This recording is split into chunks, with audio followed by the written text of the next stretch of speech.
तो आज आम पढ़ा गोटे प्रबंध परिवेश प्रदूषण उपक्रम। आम चारिपाखे थिबा जल स्थल वायु उद्भिद और प्राणी मानक नहीं आमर परिवेश गठित। यह एक सुस्थ और निरामय जीवन यापन एक सुस्थ परिवेश नितांत आवश्यक। किंतु आज आधुनिक जुगरे मनीष निजर स्वार्थ और विलास व्यसन एक प्राकृतिक परिवेश को नष्ट करुछि, जहां परिवेश प्रदूषण कहुए। प्रदूषण प्रकारभेद और कारण। परिवेश प्रदूषण मुख्यतः चारि भाग विभक्त: वायु प्रदूषण, जल प्रदूषण, मृत्तिका वा माटी प्रदूषण एवं शब्द प्रदूषण। बढ़ुवा जनसंख्या और द्रुत शिल्पायन प्रदूषण मुख्य कारण अटे। कलकारखाना और जानवाहन बाहर विषाक्त धुआं वायु को दूषित करुछि।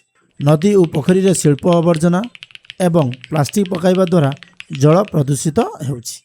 कृषि क्षेत्र में रासायनिक सार एवं कीटनाशकर अत्यधिक व्यवहार माटी को विषाक्त करुछि। सेहीपरि डाकबाजी यंत्र, डीजे एवं गाड़ी मोटर हॉर्न भयंकर शब्द प्रदूषण सृष्टि करुछि। यह छड़ा व्यापक जंगल काटिया मध्य यार एक प्रधान कारण।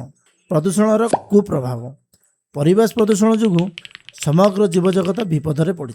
आज मनीष विभिन्न भयंकर रोग यथा कर्कट, श्वास और चर्म रोग आक्रांत होउछि।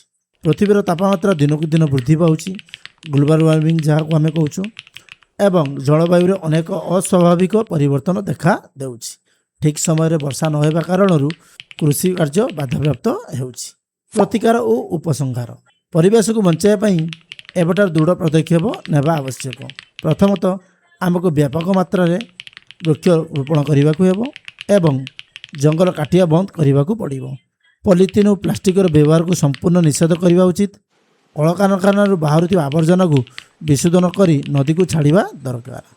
परिवेश सुरक्षा पाई केवल सरकार नुहति बरं प्रत्येक नागरिक सचेतन होगा आवश्यक। तेबे जाई आमर आगामी पीढ़ी एक सुंदर और सबुज सुस्थ पृथ्वी छाड़ी जाई परिबा।